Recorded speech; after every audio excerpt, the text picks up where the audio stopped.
Hello guys, welcome back to the new video. तो guys सबसे पहले ना आप यहाँ पे स्क्रीनशॉट देख लो भाई। एक्सिस बैंक की तरफ से मुझे चौथी बार यहाँ पे जो है पर्सनल लोन प्री अप्रूव्ड मुझे ऑफर किया जा रहा है। इसका ऊपर ऑलरेडी दोस्तों जब भी मुझे मतलब कि मेरे को लोन का ऑफर आता है एक्सिस बैंक की तरफ से तो मैं एक डेडिकेट वीडियो बना देता हूँ ताकि आप लोगों को इस चीज़ से अवेयरनेस रहे दोस्तों। अब यहाँ पे चौथी बार मैंने जब खोल के देखा कि भाई मुझे जो है यहाँ पर पहले लास्ट मैंने वीडियो बनाया था कि मुझे जो मिल रहा था लोन वो था 1,24,000 रुपये का। अब दोस्तों एक्सिस बैंक जो है लोन को बढ़ा रहा है 1,59,500 का मुझे यहाँ पे लोन प्रोवाइड किया जा रहा है, यानी कि 1,60,000 रुपये के आसपास जो मुझे यहाँ पे प्री अप्रूव्ड जो है पर्सनल लोन जो है एक्सिस बैंक की तरफ से मुझे मिल रहा है। एंड इसके अगर इंटरेस्ट ऑफ रेट की बात करें तो वो है 16.5% या फिर 16.2%, ऑलमोस्ट मतलब 16% पे जो है मुझे सालाना यहाँ पर जो है ये लोन मिल जाता है। अब दोस्तों देखो, अगर आपको एक एक्सिस बैंक से यानी कि एक बैंक के थ्रू आप लोगों को लोन प्रोवाइड किया जा रहा है, वो भी पर्सनल लोन दोस्तों एंड प्री अप्रूव, तो अगर आपको देखो भाई नीड है, आप ढूंढ रहे हैं कि आपको लोन लेना है, कैश की जरूरत है, तो यहाँ से ना आप लोन ले सकते हैं, कोई इशू नहीं है भाई। ठीक है। अब देखो काफ़ी बंदे ऐसे कहते हैं कि भाई एक्सिस बैंक लूटता है, एक्सिस बैंक के चार्जेस ज़्यादा हैं। देखो यार, एक्सिस बैंक एक चीज़ में मेरे को सबसे घटिया लगता है कि जब भी कोई फीस वगैरह लेट हो जाती है तो वहाँ पे जब ये फाइनेंस लगाता है ना, वो बहुत ही भारी वाले फाइनेंस लगाता है, तकड़े चार्जेस लगा देता भाई। ठीक है। मतलब कि जो लेट फीस चार्जेस है वो बहुत ही हैवी इनके हो जाते हैं, जो कि सबसे ज़्यादा मेरे को लगते हैं अदर बैंक के अपेक्षा दोस्तों। तो बाकी दोस्तों देखो यार, अगर आप टाइम से पेमेंट करोगे ना तो आपको कोई दिक्कत आने वाली नहीं है। एंड आप किसी थर्ड पार्टी से कोई भी लोन लेते हो तो उससे बेस्ट है कि आप जो है एक्सिस बैंक से लोन ले लो भाई। ठीक है। तो मैं तो आप लोगों को ये रिकमेंड करूंगा कि अगर आप थर्ड पार्टी से लोन लेने की सोच रहे हो, ठीक है, तो उससे बेस्ट है कि आप एक्सिस बैंक से लोन ले लो। अब यहाँ से एक्सिस बैंक से लोन का ऑफर आपको आएगा कैसे? देखो, अगर आपके पास पहले से कोई एक्सिस बैंक का क्रेडिट कार्ड आप यूज़ करते हो, तो एक्सिस बैंक की ऐप आप यूज़ करते होंगे, तो यहीं पे दोस्तों आपके क्रेडिट कार्ड के बेस पे आपको जो है प्री अप्रूव्ड का लोन का ऑफर मिल जाता है। अगर आप एक्सिस बैंक का कोई भी क्रेडिट कार्ड नहीं यूज़ करते हो तब दोस्तों आपको एक्सिस बैंक की ऐप को यूज़ करना है, या फिर दोस्तों आपके पास अगर एक्सिस बैंक का कोई सेविंग अकाउंट भी होगा तब भी दोस्तों आपको इस ऐप के अंदर ये ऑफर देखने को मिल जाता है। अब मेरे पास एक्सिस बैंक का कोई अकाउंट नहीं है, मैं यहाँ पे एक्सिस बैंक का सिर्फ क्रेडिट कार्ड यूज़ करता हूँ, 2 क्रेडिट कार्ड है मेरे पास यहाँ पे, तो दोस्तों इसलिए मुझे जो ऑफर मिल रहा है। अब यहाँ पर टोटल इंटरेस्ट ऑफ रेट कितना मिलता है, क्या इसकी ईएमआई रहती है, या आपको लेना चाहिए या फिर नहीं लेना चाहिए, इसका प्रोसेस क्या है लेने के लिए, जिसे शुरू से लेके एंड तक मैं आपको पूरा प्रोसेस बताऊंगा। बस वीडियो को आप एंड तक देखना। ये वीडियो थोड़ी सी अच्छी लगे, हेल्पफुल लगे, वीडियो को लाइक जरूर कर देना। तो चलिए गाइस, सबसे पहले मैं आप लोगों को यहाँ पे दिखा देता हूँ। मेरे पास यहाँ पे 2 क्रेडिट कार्ड है दोस्तों। ठीक है। मतलब जैसे ही आप एक्सिस बैंक की ऐप ओपन करते हो तो आपको क्रेडिट कार्ड के सेक्शन में जाना है, वहाँ पे जितने भी आपके क्रेडिट कार्ड आपके लिंक होंगे तो वो आपको दिखा देगा। तो मेरे पास यहाँ पे 2 क्रेडिट कार्ड लिंक है, तो मैंने दोस्तों यहाँ पे दोनों क्रेडिट कार्ड जो ओपन कर लिए। उसके बाद दोस्तों आप यहाँ पे देख सकते हैं, पहला क्रेडिट कार्ड है प्रिविलेज क्रेडिट कार्ड, दूसरा है फ्लिपकार्ट क्रेडिट कार्ड।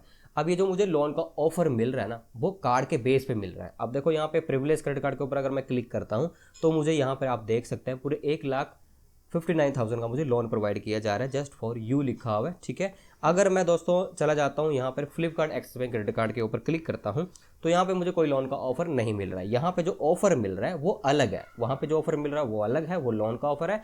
और फ्लिपकार्ट एक्सिस बैंक के ऊपर जो मुझे ऑफर मिल रहा है वो मिल रहा है रुपए क्रेडिट कार्ड में कन्वर्ट करने के रिगार्डिंग। ठीक है। कि आप इस फ्लिपकार्ट के एक्सिस बैंक क्रेडिट कार्ड को आप रुपए में कन्वर्ट कर सकते हो फॉर यूपीआई पेमेंट दोस्तों। तो ये तो मुझे भी नहीं करना भाई। ठीक है। तो हम करने वाले लोन के बारे में। तो यहाँ पे मैं जो है दोबारा से वहीं पे क्लिक कर देता हूँ और अवेल ऑफर पे क्लिक कर देते हैं हम। तो अवेल ऑफर पे मैंने क्लिक किया।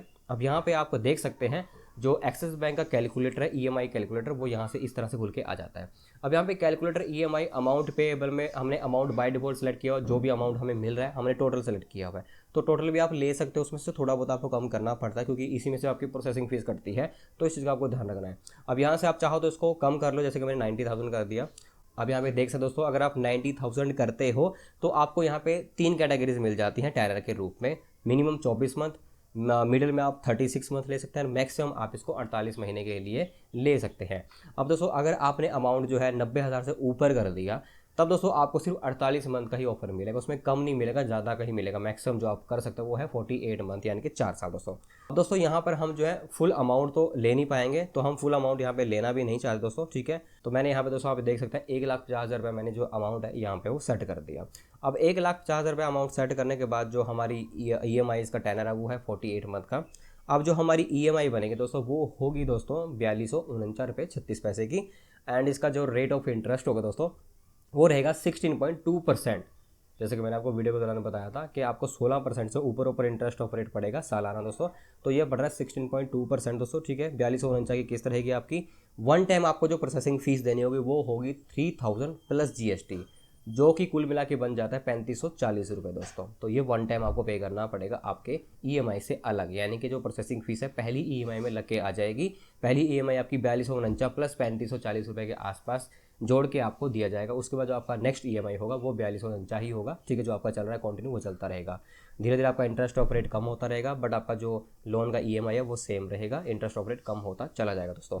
अब यहाँ पे सबसे पहले दोस्तों आपको अपना बैंक अकाउंट ऐड करना है, ठीक है। तो बैंक अकाउंट ऐड करने के लिए आपको अपने अकाउंट की डिटेल डालनी है, ठीक है, एंड अपने अकाउंट को वेरीफाई कर लेना। देख सकते हैं मैंने वेरीफाई कर लिया, मैंने एचडीएफसी अकाउंट यहाँ पे ऐड किया था।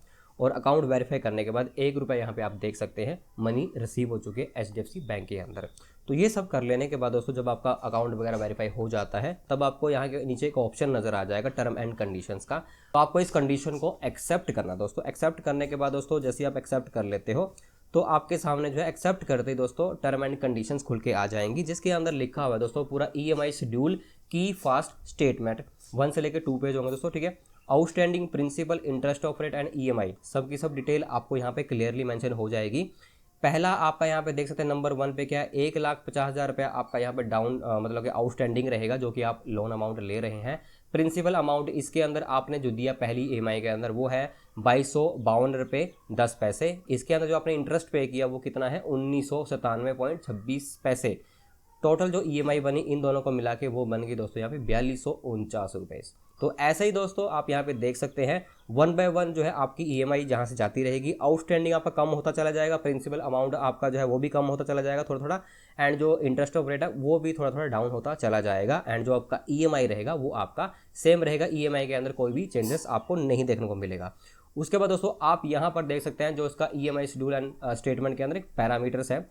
लोन अमाउंट आप जो डिस्पर्सल अमाउंट है बेसिकली आपका, ठीक है, वो है यहाँ पे 1,50,000 रुपया। जो टोटल इंटरेस्ट चार्जेस आप ले रहे हैं इसके दौरान, टेनर के दौरान जो आपको एक्स्ट्रा पे करना पड़ रहा है वो है दोस्तों 53,969 रुपीज़, यानी कि 53,969.18 rupees. Other front charges if any 3000, जो कि प्रोसेसिंग फीस है, वन टाइम आपको पे करनी पड़ेगी दोस्तों, ठीक है। नीचे लिखा भी है processing fees if any. And इसके अलावा दोस्तों आप यहाँ पे देख सकते हैं जो नेट डिस्पर्सल अमाउंट है वो पूरे 1,50,000 पे होगा। तो टोटल इन दोनों को मिला के आपको पे करना होगा 2,03,970 रुपये के आसपास दोस्तों, ठीक है। तो इसमें से अगर आप 2,03,970 में से अगर आप 1.5 लाख रुपये माइनस कर लेते हो तो लगभग 50,000 53,000 के आसपास विद प्रोसेसिंग फीस आप एक्स्ट्रा पे कर रहे हैं 4 साल के अंदर दोस्तों, ठीक है। तो यहाँ पे मैं आपको दिखा दूंगा, पहले ये पढ़ा देता फिर आपको मैं थोड़ा सा कैलकुलेट करके भी दिखा दूंगा। जैसे कि दोस्तों आप यहाँ पे देख सकते हो जो उसका फाइनेंस चार्जेस का जो सिस्टम है वो काफ़ी, मैंने आपको बताया था कि काफ़ी हैवी हो जाता है, ठीक है। 1.5% से लेकर 3.5% पर मंथ आपको बेसिक क्रेडिट कार्ड वेरिएंट के हिसाब से यहाँ पे चार्जेस लगाए जाते हैं। अगर आप जो है फीस वगैरह आपकी जो ईएमआई वो लेट हो जाती है या फिर ये बाउंस हो जाती है ईएमआई दोस्तों, इसके ऊपर जो ओवरड्यूज का चार्ज लगता है वो काफ़ी तगड़े वाला चार्ज लग जाता है। अगर तो देखो आपका अमाउंट 1 रुपये से लेकर 500 रुपये के बीच में है तब आपको कोई चार्ज नहीं लगता। 500 रुपये से लेकर 5,000 के बीच में है तब आपको 500 रुपये चार्ज लगेगा। अगर 5,000 से 10,000 के बीच में है तब आपको 750 रुपये का चार्ज लगेगा। अगर 10,000 से ऊपर है तब आपको वहाँ पे पूरे 1,200 रुपये का चार्ज आपको देना पड़ जाता है, एंड इसके ऊपर जीएसटी भी अप्लाई हो जाती है, ठीक है। अब यहाँ पे ये चीज़ आप लोगों ने पढ़ ली दोस्तों, ठीक है। अब यहाँ पे चलते हैं अगले वाले पेज पे, जिसके अंदर मेन जो चीज़ है वो है फोरक्लोज चार्जेस दोस्तों। अब यहाँ पे इस पेज के अंदर जो फोरक्लोज चार्जेस है उसके अंदर 3% चार्जेस आपको देना पड़ता है। अगर आपने 1.5 लाख का अमाउंट लिया है, इन बिटवीन आप जो है मतलब कि अपने टाइम से पहले जो है ईएमआई क्लोज करना चाहते हैं, लोन को क्लोज करना चाहते हैं, तो आपको यहाँ पे फ्लैट 3% का जो है चार्ज देना पड़ेगा। अगर आपका 1.5 लाख अमाउंट बचा हुआ है दोस्तों, ठीक है, तो मान के चलना जो 3% है, जितना भी बनता है 1,000 2,000 1,500 वो आपको यहाँ पर जो फोरक्लोज के चार्जेस के रूप में देना पड़ता है। तो ये भी आपको लगा के चलना दोस्तों, इसका अंदर प्लस पॉइंट है, ठीक है, जो कि आपको ध्यान लेके चलना है। बाकी दोस्तों ये सब एग्रीमेंट एक्सेप्ट करने के बाद फाइनली आपको एग्री करना है। पहले प्रोसीड पे क्लिक करना दोस्तों, ठीक है, उसके बाद आपको एग्री पे क्लिक करना है। तो ये सब कर लेने के बाद दोस्तों आप यहाँ पे देख सकते हैं आपका जो भी आपने ऐप के अंदर एम पिन बनाया होगा वो एम पिन आप लोगों से यहाँ पे पूछा जाएगा दोस्तों। और जो अकाउंट आपने यहाँ पे फैच किया था, वेरीफाई किया था, उस अकाउंट के अंदर दोस्तों ये जो अमाउंट है आपके क्रेडिट कर दिया जाता है विद इन 24 आवर्स दोस्तों, यानी कि 24 घंटे के अंदर ये पैसा जो है ट्रांसफर हो जाता है। यहाँ पे कोई भी टाइम नहीं लगता, कोई भी डॉक्यूमेंट या फिर कोई क्वेरी आप लोगों से नहीं की जाती। अब मैं आप लोगों को थोड़ा सा यहाँ पे कैलकुलेट करके बता देता हूँ दोस्तों। तो गाइज यहाँ पर हमारी जो EMI है वो है 4249 रुपये के हिसाब से, ठीक है। एंड हमने जो है पूरे 48 महीने के लिए यहाँ पे EMI कराई है, तो मैंने 48 मंथ से इसको मल्टीप्लाई कर दिया, तो टोटल अमाउंट जैसा मैंने पहले बताया था वही बन रहा है 2,03,952 रुपये के आसपास, ठीक है।